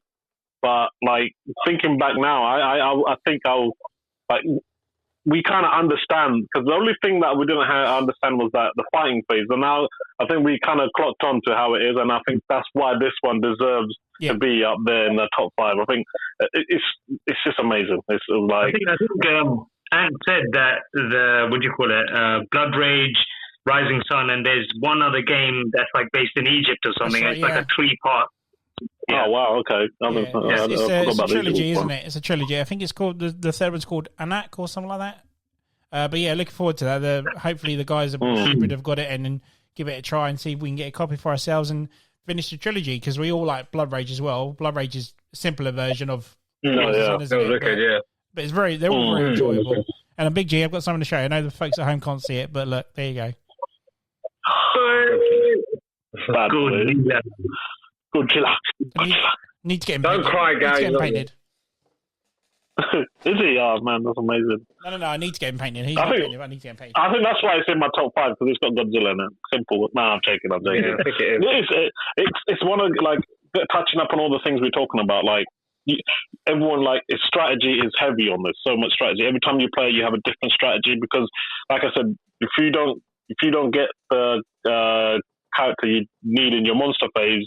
Whatever, you have to quickly in-game change your strategy to accommodate to what you have. And it's one of those games where you have to constantly change strategies and it's going to be different each time, as little G mentioned. And also, again, this one, you have to be like on it, like big time. Like it's one of those games that you take it seriously. Like there's games where you can have casual gamers. This one, I think you have to be clued up. You have to be like, okay, yeah, I need to fix up on my next move. You're always thinking about the next move. You can't have someone like John. Oh, I'm going to do this. And then, I might do this. And not attack. Yeah, you have to strategize. I'm going to stay in the same territory. Love you, John. You can't wing it. In games like this, you can't wing it. This is just going to be an episode about drilling John's technique now, isn't it, really? It's good. No. Very good pick, guys. Very good. Yeah, so that was Biggie's 4. That was your 3. So Little G, what's your number 3, sir? So my number 3 is Western Legends. I chose this over Rising Sun and Nemesis out of the big games because I feel like this was. I feel like you have more to do and way of getting points and racking up points. Like you could like mine gold. You can like. Definitely. You can just rob banks. You can play the good guy, you can play the bad guy, and you get rewarded in a lot of different ways in the whole game. And it's like there's so much you could do, and I'm still trying out. There's only a few stuff I did, and I didn't still win, but I was close to winning. And I thought, oh crap, like this other stuff we're still yet to learn, and dueling, and all that stuff is wicked. So yeah, games like that, it just offers a lot to do. And I think we only played it a couple of times, but I thought that was wicked. And also, it doesn't take as long to set up, and I feel like the reward to set this up is you get what I'm saying. That's why I didn't pick Rising Sun. I love Rising Sun. I feel like this was better, and that's why I chose this. And it's just what was it? Sorry, Western Legends. Good shout. That's a good shout. Yeah, because that's a game that we played it a couple of times and we kind of like put it aside because we had other games to play. But it's definitely one of those games that we need to go back to because it's like Liberty said, you've got your own kind of like strategies and things that you're doing that we want to try to do to try kind of like to win the game. And and there's still elements of the game that we're still like haven't learned and stuff like playing the poker kind of like duels and stuff like that. There's definitely elements that we need to kind of learn again and then just go back into it and give that game another go. What's it called when it has is it called the reward system at the end? What's that? Victory points. What did you call Victory it? Points. Victory points. Yeah. It's again. It's one of those things. Like you could be winning by like certain amount of victory points, and then at the end you think you won it, but someone might have done other thing, and then they'll somehow manage to win it, and you're like, whoa, what? Yeah, because you think someone's winning, and you don't know at the end because he might be doing another strategy, and you didn't realize it. Yeah, he gets a lot more than you do for what you're doing, so it's quite cool. Someone like little Jay going visiting the prostitutes all the time. And you get rewarded for that. Yeah. I mean, you can't do this in the game. I mean, in game, though, right? In the game, guys. I remember the first time we played that game, and like, Ant will be kind of like, he would explain the game, and we'll start playing it, and Little G, in like the usual kind of way, he'll be like, guys, guys, I got this game. I understand it now. Yeah. I've studied it. No, because I quickly analysed a lot of things.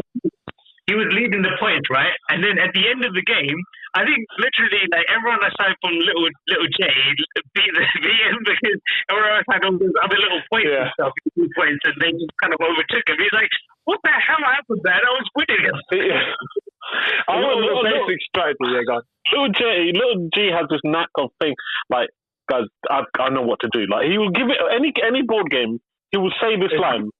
Well, I know what to do. I know, and I've got a strategy. I'm going to win. I'll basically clock this game. And he gives it but that's why everyone targets you, because you have that arrogance in every game. It's just I'm analysing to see what's the best way for me to win the game, and I'll be like, okay, after all your explanation, I'll be like, okay, this is what I'm going to do, and this is the character I am. Okay, this is the best way for me to win. But it doesn't always turn out that way, because then we got players like John and Go. But you didn't see little Nas beating you because he visited the prostitutes more. Yeah, I should have. You don't get rewarded for that. I think you go there and you teach them or something like that. I can't remember. I can't remember. You educate them. Educate them. That's what it was. Educate them, hoes. Yeah. I like the bounty hunting and that as well. It's pretty cool. Yeah, you just have so many varieties. Cool, It's so good, man. Good shout, man. That was a good shout. It's another one of those ones where I was introduced into it, and I am not. I don't know about you guys. I'm not particularly huge or big into Western stuff. Same. When I was introduced to this, it's like it's exactly what Little G said. It's the amount of stuff you can do in this game. That's pretty much it's practically like Red Dead on a board game. You can you wrestle up your cattle, get some gold nuggets. You've got your little shop thing as well where you can pick out your new Mustangs and your new revolvers. I'm desperate to play the expansion. Apparently the expansion you can do a train robbery. It's not like on a railway track. Oh wow! Yeah, you were telling us. Yeah. And really, really, really want to play that. And again, it's one where we've not really, we played a couple of times and never really went back to it. Really, did we? It's just again lockdown, lack of time to do it, and it's annoying. Hopefully, we can get back into it. Yeah, it's a game I definitely miss. Definitely. Yeah, isn't it strange? Like we've gone from like playing the same games like regularly to like. God, man, there's so many games to play, and we want to play the old games. Just like in like a space of, I reckon we would be in the same situation if it wasn't for lockdown. If we weren't in lockdown, I mean, dude, we'd still be like, oh my god, there's more games to play. Dude, I've got a new social deduction game, which is going to be I think you might top it better than Avalon. I'm dead serious here. Yeah. No way. Seriously, I'm kind of gutted that I can't do it over. House party like we do with Avalon, but when we get you guys, back into, Jay's new gaff and start doing some game nights and whatnot, I can't wait to introduce it to you guys. You guys are going to love some of this new stuff. But yeah, we do need to go back to the oldies as well at the same time. Mm. Yeah, 100%. It's a good pick, Lil and just one question. Do you reckon the new games you have, is it worthy of being in our top 5? Do you reckon you'll push some of them out? I reckon a couple might go back in. Wow. Because we'll obviously come back and do another episode in season 3 and whatnot, and I reckon you guys will update some of your top 5s, definitely. Nice. Yeah, definitely. I was going to say we'll do another episode after we played all the I know I showed you that one where we practically got Avalon the board game, which is called Shadows of Camelot. I can't wait for you guys to play that. But there's, like I said, I've got yet another one which I'm really, really excited to give you guys a go. Whatnot? Go on, Biggie. Sorry.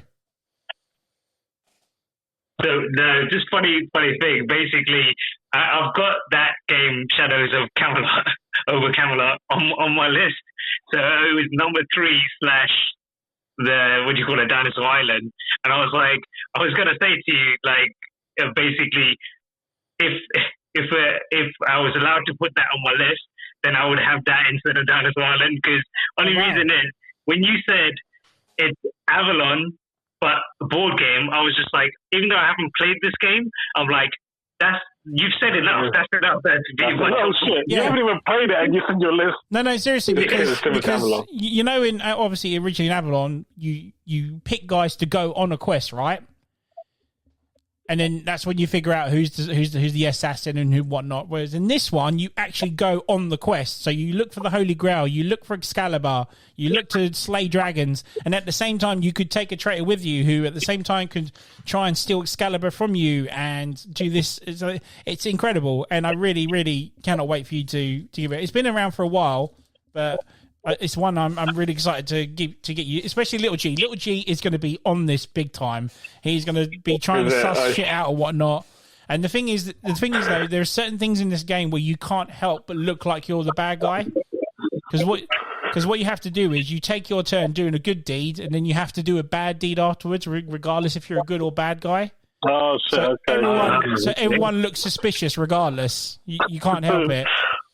You're going to look suspicious in Little G's eyes always, then. Exactly. Yeah, I guess I'm going to be the bad guy every time in this thing. Oh man, this game is going to cause some proper good arguments there. Yeah, I think there's going to be a few more. I think there's going to be a few more arguments more than Avalon in this one. My God. So Biggie, you've already done your 3. So have you got number 2? Yeah. Have you done number 2? I haven't done number 2, but my number 2 is basically Little G's. One of Little G's ones. I don't know which one it was. It was Bang. Okay. Yeah. Okay. Okay. Right. So we'll go around. So you've done Bang. Did you want to talk about Bang? 'Cause you didn't actually bring it up earlier. No. It's just stuff that Little G said. It's just the element of everyone kind of playing together, and it's just it's just all around a fun game, and because it's 8 players. Everyone can get involved, and Little G kind of pretty much covered everything that needed to be said about it. But it's just a brilliant game. It's just got that ability to allow you to just play it over and over and over, and you're never going to get tired over it. Yeah. And like you remember, like whenever you ask for before you come down to my house or something, we arrange a games night or something. Yeah. You ask for a list. And everyone's like, oh, do this and this. And I'm like, dude, please, bring Bang. That's the only game I want to see. Yeah, I remember that. Yeah. So, yeah. Good. Thanks. So, all right. So, Big G, have you done your number 2? Has Little G done his number 3? I've done my number 3 and my number 2. Yeah, number 3 was Western Legends. All right. Okay. So we're on number 2. My number 2 is Sheriff of Nottingham. Nice. That's my number 1.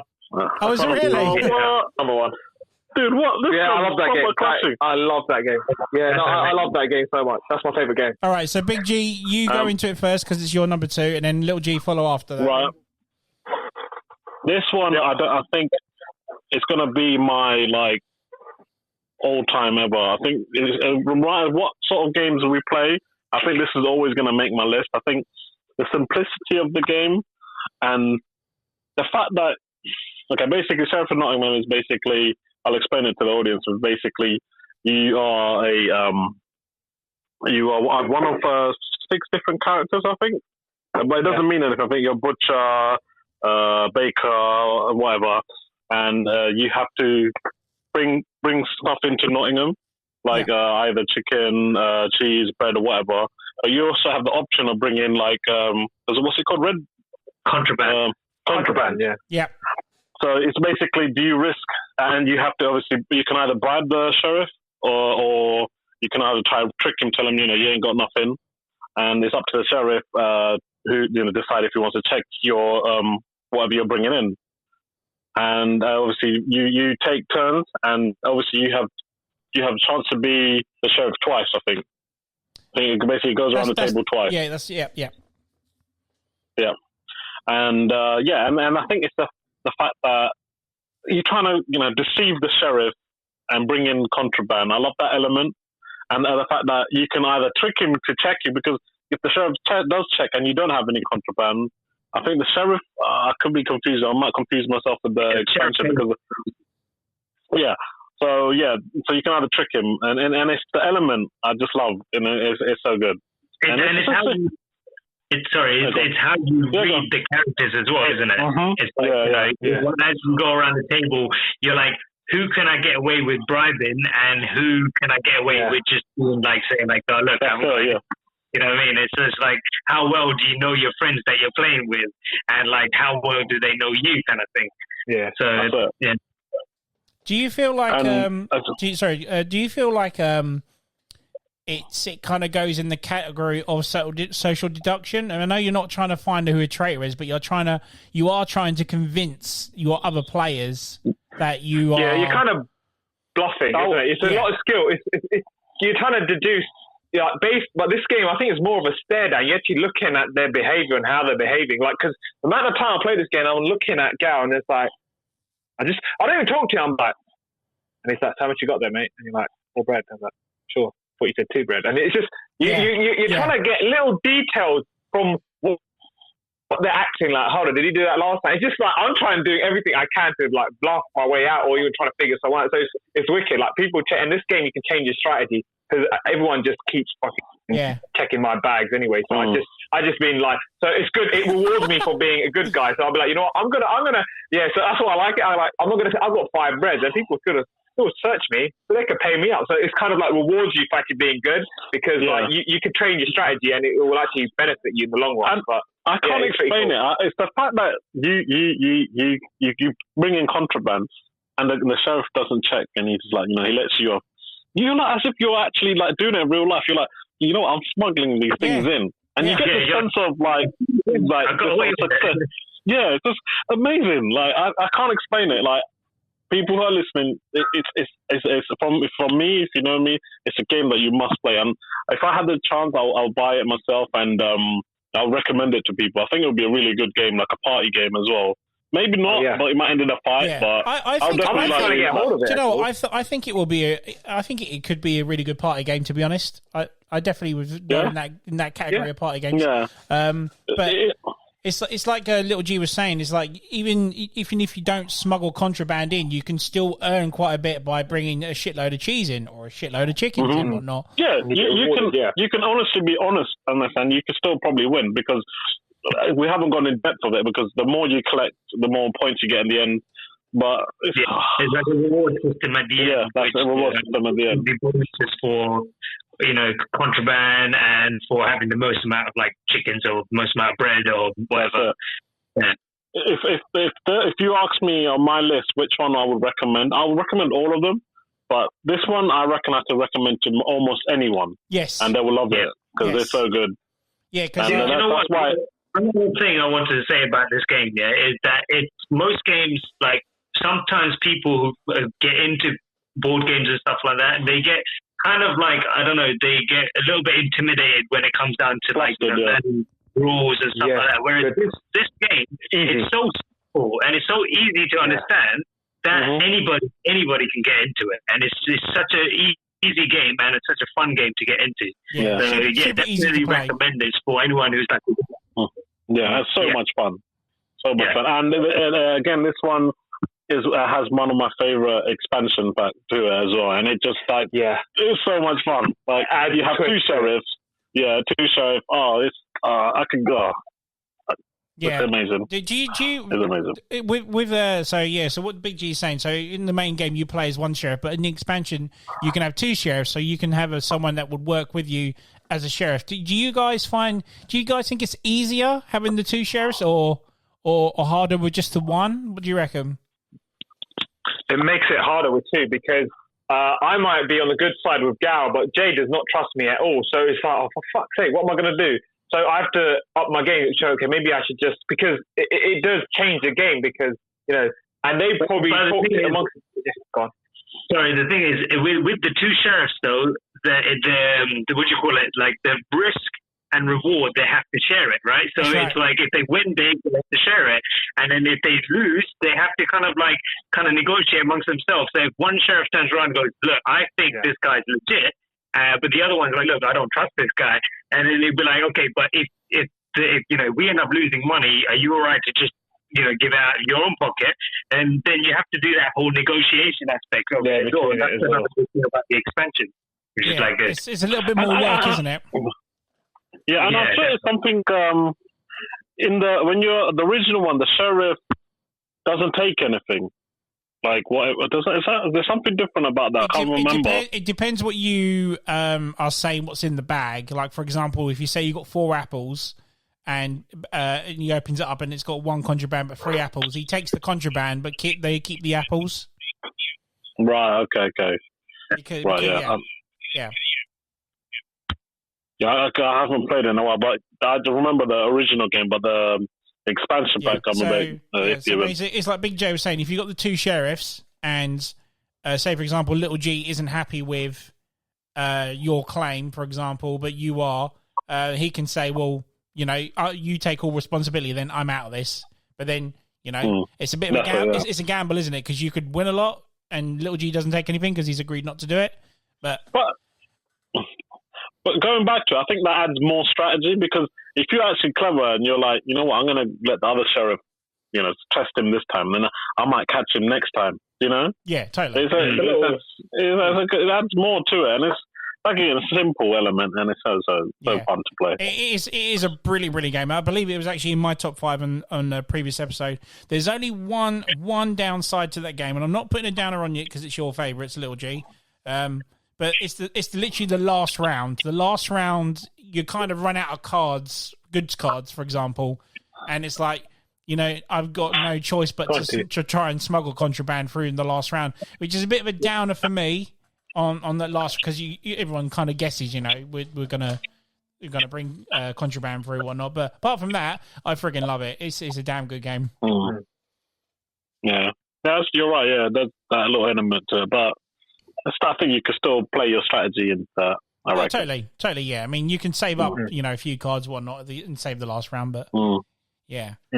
Little G, because it's your number one. Was that Little G's number 1? Yeah. That's my number 1, yeah. Wow. Okay. Did you want anything else to say, because that's your number 1 done? No, I think that we said all of it, yeah. It's just that you could put, I said all of it. There's no point in me repeating, So have you done your number 2? Yeah, I think I'm done. That's all. My number 2 was Dinosaur Island. Sheriff was my last one. So Little G's out of the game. Little G's out of the game now. Again. Dumb. Right, so then it goes to Biggie. Biggie, sir, what is your number 1 of all time favourite? My number 1, and you already know what my number 1 is. I know what I think it's the same as mine. Yeah, it's Who Goes There. Yeah, but that was my number 1. Yeah, I knew it. Yeah. Most definitely. That game is, oh my God, it's basically The Thing, but it's like, if you've ever played The Thing, the Mondo version, it's that, but it's just on another level. It's got another complete different kind of like thing to it, because that one thing that when I played the original Thing board game, that was the thing that I thought it was lacking, is that, you know, it's, you know, you go and do your mission, you have to try to find, you know, dynamite, you have to find this and that and the other. But then it was always sort of like a group thing. Everyone went into one room as a group, and you never did anything kind of individually. And the individual person didn't have their own kind of like strategy, and they didn't have their own kind of gameplay and stuff like that. Whereas this game, it fulfills all of that. Yeah. You know, you've got your individual characters who will go off and do their individual things, and they go and build stuff, and you have to, you have to collect these kind of like little, what are they called? Those little crystal things. Your XP. Experience points. Yeah, XP, yeah. So you have to collect XP to trade it into, to buy certain items, and then you trade in those items to create bigger items that can kind of like help you go and, do other things. And it's a brilliant game. And you've got the other element of it, which is basically you've got someone who's infected, and he's trying to sabotage the game at the same time. So you've got so many different elements to that game, and every single time we play it, it's just different every single time. It's just amazing, that game. Yeah, I mean, for me, it's the reason why it was in my number 1 is because very different from, like you said, the Mondo one. The Mondo one is the fact that someone is infected straight away, whereas in this one, you get these cards that, you can still be infected, but you might still not be. And that's where, you start off as a crew. You are a team, like you said, and, you kind of say, right, well, you build this, you build that, whatnot. But then as soon as people start getting those vulnerable cards, that's when suspicions arise. And, I don't want to bunk up with them. I don't want to eat with them, and I don't want to share food with them and shit like that. exactly. Just That's like where the distrust just starts. but that would be. But in the real situation, you would have that, fear of like, well, do I trust him or not now as well? Is it your number one as well, Big G? Yep. Is it really? Yeah. Oh wow, I didn't realize that as well.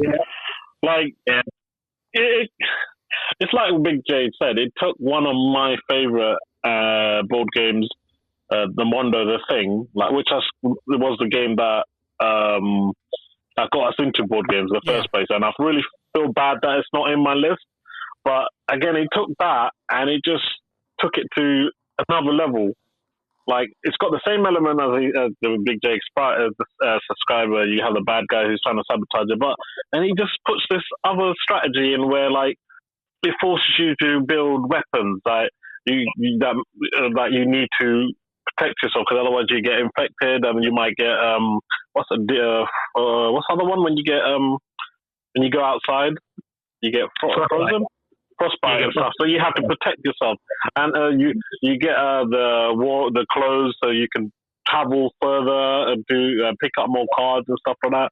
And it just, right from the get go, you're like, okay, I need to get these sort of cards. I need these. I need wood. I need steel. I need all these other bits and bobs to make things. So it's not just this sort of there's a bad guy somewhere, but you're trying to get better. Like, it's almost like a video game. You're trying to get all the items, and you're like, I want to make myself character stronger. I need to make sure. They're gone. So no, because you mentioned characters, and I was like saying that basically here the individual characters actually do make a difference, because they all have their own kind of abilities, don't you? So you've got the medic. You got the guy who's who's what would you call, a mechanic or something, a builder or something, so you can build easily. And in their speciality deck, so you got a deck full of you got canned food in there, you got extra life. A lot of people don't use that. It's surprising. Yeah. A lot of people don't use their own custom. I go through that first, because it's you've got everything that you need to make your character stronger. Yeah. I've gone for the medic most of the time, and you end up getting the extra lives that you can go and help your teammates out with. So it's it's got that element behind it as well, which I thought was really good. So you're not just just playing it and just trying to find the thing or something. I'm not putting the Mondo version of the thing down. That's the one that kind of got us into this kind of board game stuff. But this, it just another evolution to that game. Basically, it's just it's just on another level. It's definitely and sorry, I was just going to say very quickly. It definitely it gives you more to do than what the Mondo does. In Mondo 1, you're simply picking a team, searching this room. That's it. This one, you're building up to the end, aren't you? That's the whole point of it, isn't it? And and again, I just love how it's that. Well, okay, Big G, you bunked with me first, so I think we're good. We'll stick together and whatnot. And it's just that element of, do I, don't I? And it's the I can't get. It's got the clickers as well. Yes, I love those. I friggin' love them. Simple little thing, but I love them. Yeah. So you kind of, whether you show your opponent what are you infected or not. Yeah. Yeah, but even that, it was remember the last time we played it, you was like, oh, we've been doing that wrong. It's you can choose to let the person know if you're infected or not. And that changes it completely, because before you used to be like, oh, you have to show them if you're infected. And then basically with this new, thing that we've learned is basically you can kind of trick everyone right up into the last minute of getting onto that helicopter that you're infected, And it's just It's great. You can just completely manipulate everyone.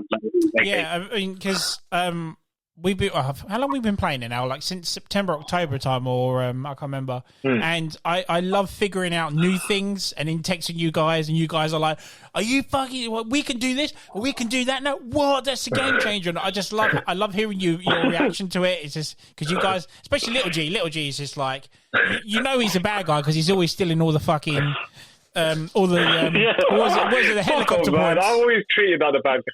I always get knocked out. I only get one card, and you guys are like, "Oh, what the hell, man? You must be infected." Just getting one helicopter point. But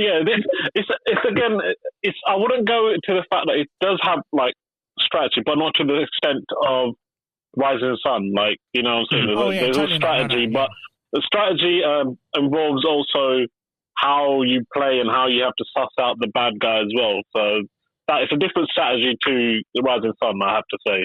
Oh yeah, Rising Sun is definitely way more strategic. I mean, in theory, who goes there is just the luck of the deck, you know, because you simply shuffle and you as a team are going through the same deck. It's just mere luck of who gets what or who you're willing to trade with and stuff like that. What I love is like everyone has this sort of, well, as soon as they get goes, like some people will be like out to get the cards because they want to get the. What is the maps? What's it called? Is it the blueprints they're after? The helicopter points, isn't it? The helicopter points, yeah. Some people are out for that. Out for that. And then some people are like, you know what? No, I'm going to take my time. I'm going to build my character up. Or some people will be like, yeah, you know what? I'm going to make sure I have all my medikits and make sure, you know, the group survives. So I do all the right things that way. So it's wicked to see this from the get go. Everyone's got their sort of plan, like at the beginning, and you're like, shit, okay, I need to.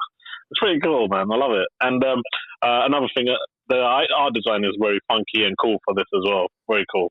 It's got that sort of weird sort of comic book sort of style. Yeah, I was about to say that. Yeah. Yeah. But I also like. I know, like again, we keep going back to the Mondo one.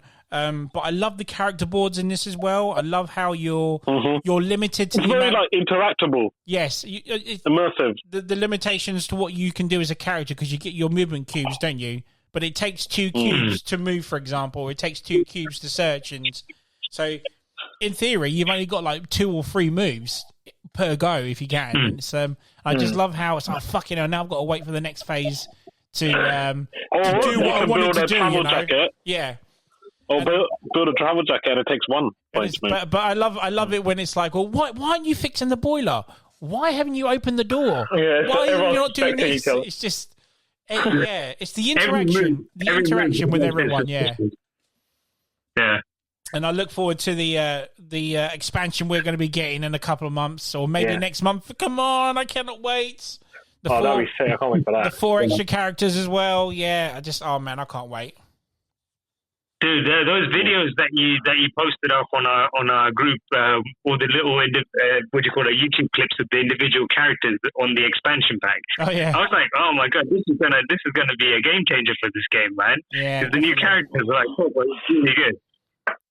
This is what I'm saying. Like expansion packs are so good, man. It's exciting to look forward to, and it's like, I'm always the dog guy. I love the dog guy in the game. Yeah, but I still want. We definitely need to change up our characters the next game also, because we can be the same character all the time. But it's so good, man. Crap, what was I going to say? Oh, I'm going back to it now. About the expansion pack? No, carry on, because I completely forgot what I was going to say now. I think it again, I think this one, it can be knocked off the list, depending on the other games, but I still think it's like, for me, like I really, really, wanted to put the thing in there, just because it's like I've mentioned it so many times. It's the first sort of game that introduced the fact that someone among you is a bad guy, suss him out. Like that element, I never knew you can have that in a board game. That element I went mental. I just couldn't get over the fact, you have to suss there's a bad guy among. It's like almost like real life. Like shit, which one of you fucking assholes are like the bad guy? That element's amazing. Yeah, and this is what I was going to talking about the beginning of the episode, how we've gone from something simple like Cluedo and Monopoly to something that is way more interactive now, more in depth with your mates, and even though you're best buddies, but I still can't trust this fucker and all that. So it's weird. It's amazing how board games do that now. Yeah. And how? Yeah, and sorry. Yeah. No, sorry. Going back to one of your. Go on. No, sorry. Just very quickly, and how we've gone from we were playing video games, which is again another hobby we all friggin' love, to just go, do you know what, Ant? Dig out that box. Let's play this. Let's play that. It's weird how it's overtaken our love for games now. Yeah, hands down. And I feel sorry for, I really wish, when Big J said, oh, do you play board games in the basement? I feel sorry for them, and I kind of wish they can experience this. It's weird because they're missing out. If there's a good, my mates who don't delve into the board game side. I really wish to take some of these games and show them. I think they will love it. I think pretty much everyone in my friend circle will love all the games I'm playing and talking about right now. Yeah, totally. It's a shame they're missing out. Because it's their perception of the game. They think you think board games and you think like basement. Well, that's what everyone's thinking. But it's been growing, isn't it? And it's been the board game community's been growing a lot lately. And like it's the thing now. Like go on. Yeah, no, I was just saying, just get over this kind of image of like only nerds play board games. Just get over that image, and there's a whole world of different kind of like to be had. So And this is only half of it. This is just board games. I think Ant's gonna do a separate episode just card games, and that's a different board game. And there's one in there that I want to put in, like, and I don't think that can be topped. There's so many things where people are missing out, and then it's like what you said. It's like they think it's for nerds. Like the amount of times I don't like to speak about it at work because then think, this guy, what's he doing? Playing board game. Like, is he a little kid or something? It's the same. It's the same when you hear people say that they're missing out. It's a good thing we're all married now, and your team is I play board games. You fucking loser. Yeah. People are weird, huh? But no, I think that's some. Yeah. No, go on, carry on. No, I was just saying, like, I think some people just scared to try something different. Yeah, I mean, it's okay to like board games at the end of the day. I mean, like you said with Sheriff of Nottingham, it's a game you can play with your mates, but also it can be a party game at the same time, and it could intrigue other people to play, different games all the time,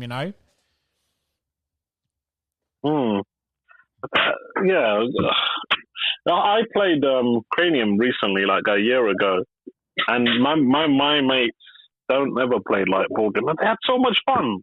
They loved it, and I'm like, wow, these guys actually enjoyed it. Maybe I need to tell them about what I do in my spare time, play board games. Yeah, because they don't know unless they're listening to this.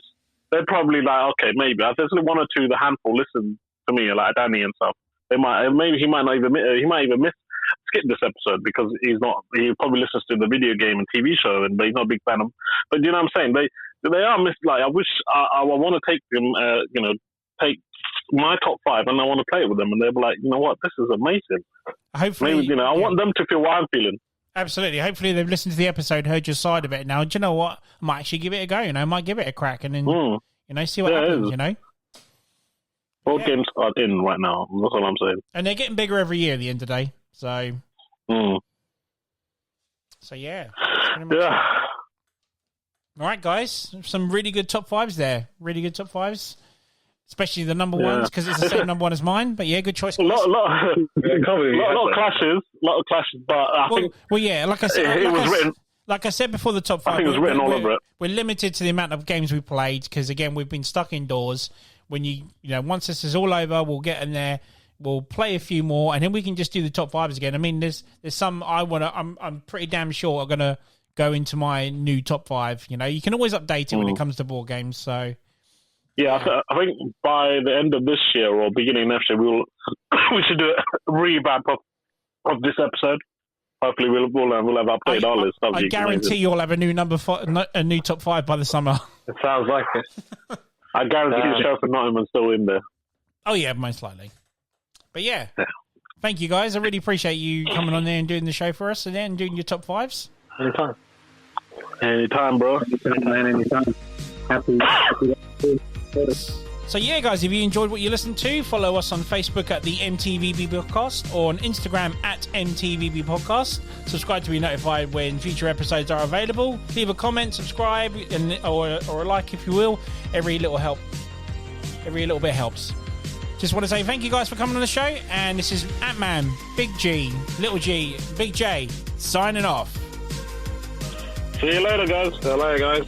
Peace out.